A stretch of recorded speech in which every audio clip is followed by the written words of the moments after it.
Estructura social y anomia. De eso nos ha planteado, con ese título, Robert King Merton, un texto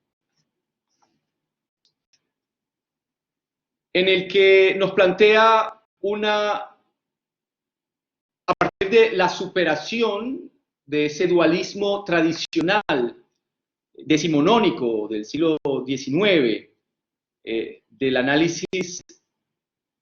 clásico que parte de esa separación entre individuo y sociedad, de ese dualismo, en el que la criminología naciente a finales del siglo XIX intenta encontrar en el individuo las causas de los delitos, de los comportamientos considerados como desviados, y esa explicación es a nivel individual, una explicación que va referida, dependiendo del autor, a patologías individuales, a una deficiente desarrollo de una racionalidad individual. Es decir, son explicaciones que atribuyen al individuo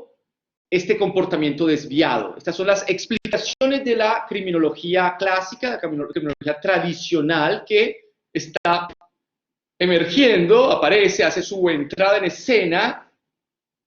a finales del siglo XIX en Europa, en particular en la obra de autores como Raffaele Garofalo y Cesare Lombroso.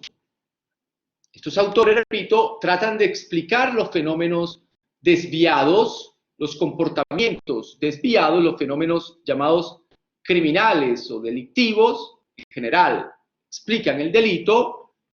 a partir de la atribución al comportamiento individual, a partir de determinadas características del individuo.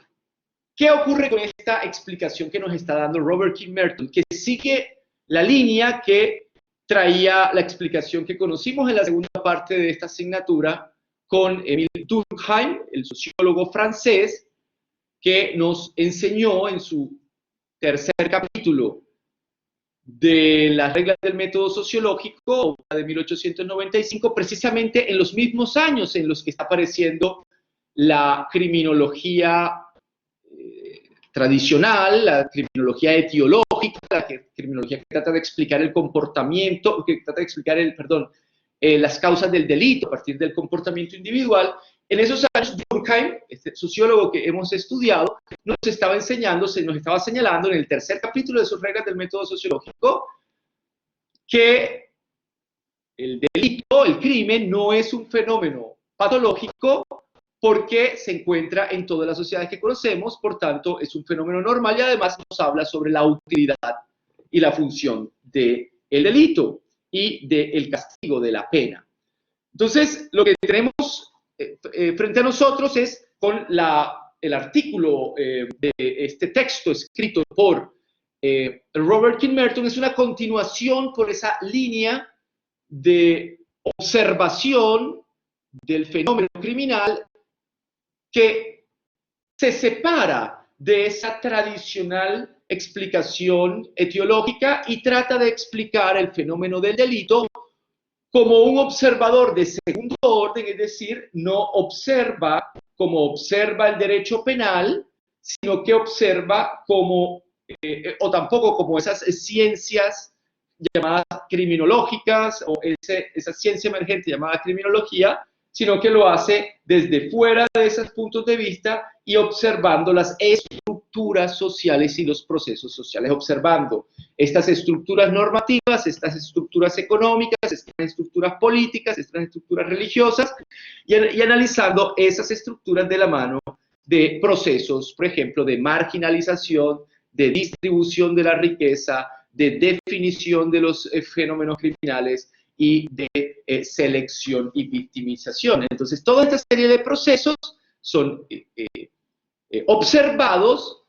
toda esa serie de estructuras son analizadas desde otro punto de vista, desde un punto de vista sociológico, separado de esa tradicional forma etiológica de observar los fenómenos criminales. Entonces, lo que encontré acá en el análisis de Merton es esa continuación de la tradición que el autor que les he recomendado el día de hoy, Alessandro Baratta, este autor que espero estén viendo en imagen, este libro que se llama Criminología Crítica y Crítica del Derecho Penal, gracias Samuel. Esta obra nos señala lo siguiente. Dice así, en el cuarto capítulo, titulado La teoría estructural funcionalista de la desviación y de la anomia, esta obra que les estoy mostrando, Criminología Crítica y Crítica del Derecho Penal, es muy importante, muy interesante y fue muy influyente y todavía lo es. Porque es una obra, para decírselos en pequeñas palabras, en la que se critica y se deja sin fundamento alguno los principios que inspiran el pensamiento del derecho penal propio del siglo XX, que piensa que la cárcel y que el derecho penal son el bien y el crimen el mal, que hay una legitimidad por parte de la sociedad para castigar al individuo, que la cárcel es algo bueno, que es algo que nosotros necesitamos, que es algo que funciona para resocializar y para recuperar al individuo. En este libro se hace una crítica demoledora de todos esos principios, y esos principios que se conocen como la ideología de la defensa social, que como les digo, parte de una serie de ideas, la idea de que el Estado es la organización legítima para imponer un orden y un castigo, el principio del bien y el mal, el principio de la culpabilidad, la idea de la igualdad, de que la violación de la ley penal castiga a todos por igual, la idea del interés social y del delito natural, y toda esta serie de planteamientos que trae y que ustedes estudiarán cuando ya lleguen a derecho penal y se les explique esta cosa de lo que es la ideología de la defensa social. Precisamente es una ideología, y la crítica que va a realizar Baratta a esta ideología la va a hacer a través de teorías sociológicas. Por ejemplo, la idea de pensar que la cárcel y el derecho penal son el bien y el delito es el mal, se lo voy a leer bien, como dice acá, principio del bien y del mal, el delito es un daño para la sociedad, el delincuente es un sujeto negativo y disfuncional del sistema social, la desviación criminal es pues el mal, la sociedad constituida el bien. Bueno, esa idea que hace parte de los fundamentos de lo que se conoce como la ideología de la defensa social, Baratta la critica, la destruye con una crítica demoledora a partir de la obra de Durkheim, porque ya nosotros vimos con Durkheim que eso es falso, el delito es útil para la sociedad. Aprendimos que no es cierto que el castigo de la pena sea algo sencillamente pasional, sino también que tiene una cierta finalidad y función. Entonces, tanto la explicación que da Durkheim como la explicación que ahora nos está dando Merton, que estudiamos la clase pasada y que vamos a seguir profundizando ahora, dice Baratta, representa el giro de orientación sociológica efectuado por la criminología que se ve como criminología crítica o sociología jurídico-penal, que es esta sociología desarrollada a partir de los años 70 del siglo pasado, en el que una serie de autores ingleses, alemanes, italianos, españoles y luego latinoamericanos van a comenzar a desarrollar una serie de teorizaciones en las que van a desplazar la preocupación central de la criminología tradicional, que era la de estudiar las causas de los crímenes, hacia el estudio de los factores que llevan a la criminalización de ciertos sectores marginales. Entonces, esta teorización que se extrae de esta teoría de Durkheim y de la teoría de Merton lleva a tres afirmaciones revolucionarias según Baratta. Dice, las causas de la desviación, las causas de la criminalidad no deben buscarse ni en factores bioantropológicos, por ejemplo, digamos, en factores que tienen que ver con la determinada estructura de la persona, como hacía Lombroso, que hablaba los signos, de los rasgos fisiológicos, fisionómicos, que llevan a identificar con mayor propensión a quien con mayor propensión tiene unas tendencias criminales innatas debido a su constitución morfológica. Es algo absolutamente absurdo, esa teorización no tiene ninguna relación, o buscarlas en razones naturales del clima o la raza, ni en una situación patológica de la estructura social. Tampoco la desviación es un fenómeno, dice estas teorizaciones, que la desviación es un fenómeno normal de toda estructura social. O sea, lo que nos están enseñando Durkheim y ahora Merton es, atención, el fenómeno criminal no es un fenómeno extraño, raro, sino por el contrario es algo normal.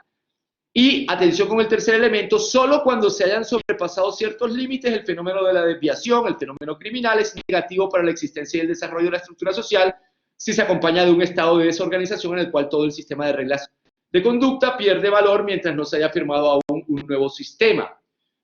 Entonces, con estos planteamientos, quiero llegar ahora sí directamente a las diapositivas, que por favor podamos explicar la idea que trae la lectura del texto de Robert T. Merton, con el título Social Structure and Anomy. Es un texto originalmente de 1937, que incorpora como uno de los capítulos de su obra principal, Social Theory and Social Structure, de la cual ustedes tienen el capítulo, hace parte de nuestras lecturas, y de hecho es la lectura 19, Estructura Social y Anomia, y precisamente les hablaba de unas ideología de la defensa social y de unas críticas a partir de la sociología jurídico-penal de este autor italiano Barata, que es la lectura 17. Ahí encuentran un artículo de mi autoría en el que se explica un poco la importancia de esa crítica realizada por Barata y también unos enfoques de índole marxiano, apoyándose en Marx. Él también desarrolló una serie de críticas a ideología de la defensa social. Bien, entonces, ¿qué nos aporta Merton en este texto de Estructura Social y Anomia? Ya esto explicamos la clase pasada, estoy simplemente tratando de ir más allá y por eso estoy primero retomando lo que dejábamos la clase pasada. La idea es más o menos partir de este concepto de estructura social entendido como el complejo de las relaciones sociales en la que los miembros de una sociedad o de un grupo sean diversamente insertos. Nosotros hemos estudiado estructuras sociales como los valores, las normas, los roles, las cualidades, la estratificación social, la burocracia, esta serie de estructuras sociales como la cárcel, que son a la vez instituciones sociales, y por otra parte contrapone la cultura, entendida, sabemos que es una estructura, pero entendida como estructura cultural, y las contrapone. O sea, dice, hay unos elementos culturales estructurales que van en contra de otros elementos estructurales, por ejemplo, de índole normativo. Entonces, en la clase pasada explicábamos cómo, y para que me sigan, estoy en la diapositiva 2, veíamos cómo ese modelo de Merton trataba de explicar una contradicción entre una estructura social y unos elementos culturales.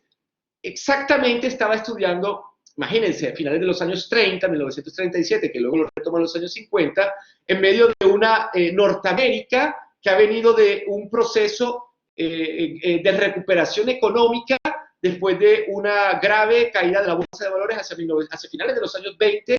del siglo pasado,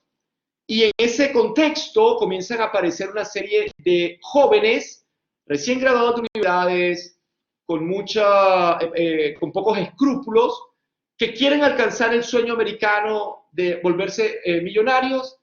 pero que dentro de las posibilidades de las estructuras sociales, digo, dentro de los límites que establecen los medios institucionalizados, se hace difícil que lo logren todos y que lo logren rápidamente.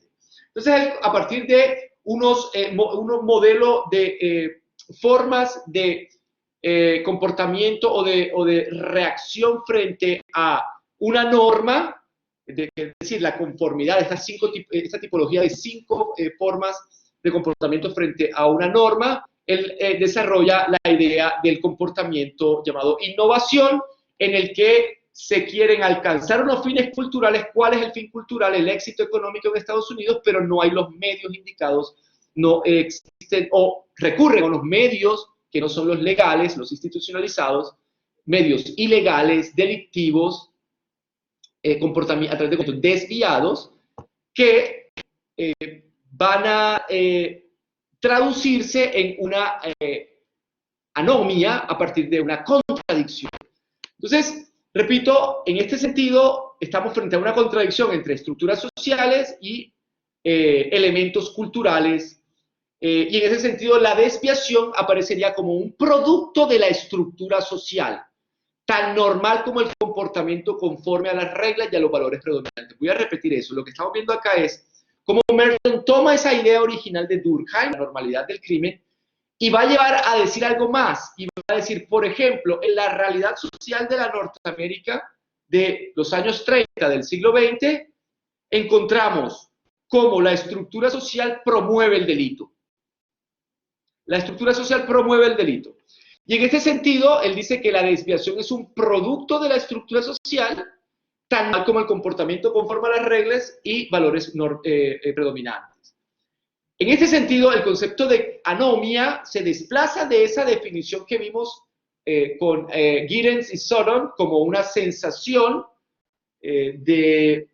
ansiedad, de preocupación, frente a esa opacidad de la conciencia colectiva, decía Durkheim, frente a estos cambios repentinos donde no hay un orden normativo que establezca una cierta regularidad y un determinado sentido dentro de las representaciones sociales,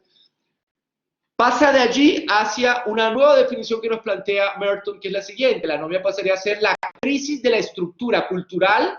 que se verifica especialmente cuando una fuerte discrepancia entre normas y fines culturales por una parte y las posibilidades estructuradas socialmente de actuar en conformidad a aquellos por la otra. ¿Qué estamos observando? Estamos observando que hay fenómenos de anomia cuando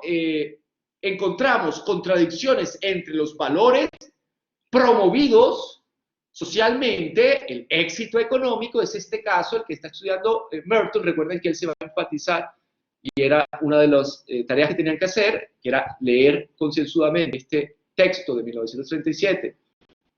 reelaborado más adelante y publicado finalmente en el 68, de Robert King Merton, Social Structure and Anomy. Entonces, la anomia pasa a ser la crisis de la estructura cultural que se verifica especialmente cuando existe una fuerte discrepancia entre normas y fines culturales, por una parte, y las posibilidades estructuradas socialmente de actuar en conformidad a aquellos por la otra. Entonces, voy a llegar más allá, o sea, ya eso es lo que nos dice Merton, y eso lo explicábamos la clase pasada, pero Merton nos permite, así como Durkheim le permite a Merton llegar a afirmar que existen unas determinadas situaciones o contextos sociohistóricos en los que podemos encontrar cómo las mismas estructuras sociales promueven el delito, para avanzar y dar ejemplos históricos sociales de esta promoción del delito con el autor Roberto Vergali, que en la obra, en un capítulo, un texto incluido como capítulo en la obra Violencia y Sistema Penal del año 2008, en un texto escrito por el profesor Vergali, titulado Violencia y Sistema Penal, Fundamentos Ideológicos de las Políticas Criminales de Exclusión Social, el autor, y aquí estoy en la diapositiva 5, nos va a plantear la siguiente idea. Nos va a decir que no solamente el delito es un fenómeno normal, la criminalidad, el crimen, un fenómeno normal, no solamente con Merton las estructuras sociales pueden llegar a promover el delito, sino que va a decir que esto en la sociedad de mercado, este modelo neoliberal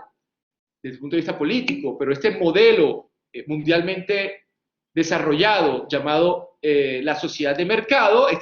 este tipo de sociedad mundial que hemos venido estudiando a lo largo del semestre, que es esta sociedad moderna donde las estructuras económicas aparecen en un plano importante, estructurando la vida social, realizar una serie de adecuaciones en otros sistemas sociales, y estos mismos sistemas sociales no económicos también, viendo limitadas sus capacidades que antes eran amplias para la regulación de la vida social, va a decir Vergali, esta sociedad de mercado promueve el delito. Y dice que hay dos casos históricos en los que se puede demostrar a través de 5 procedimientos. Él dice, Estados Unidos y el Reino Unido son 2 ejemplos sociohistóricos de cómo la sociedad de mercado promueve el delito.